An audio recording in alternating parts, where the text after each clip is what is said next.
Pam Bondi, take a listen.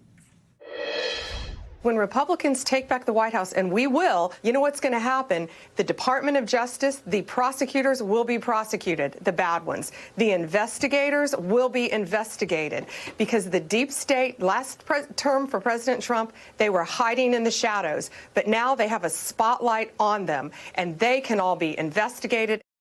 How concerned are you about that promise?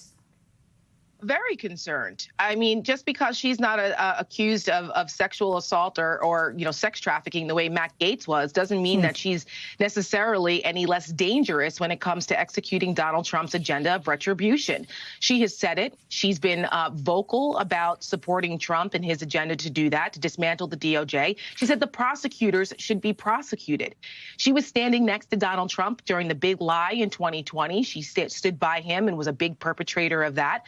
And not only that aspect of it, it's questionable whether she's corrupt or not. She took a $25,000 donation from the Trump Foundation at a time when the Trump University scam was being investigated by several state attorney generals across the country. And we all know about the scam that turned out to be. And that went away in Florida when she got that, her campaign got that donation.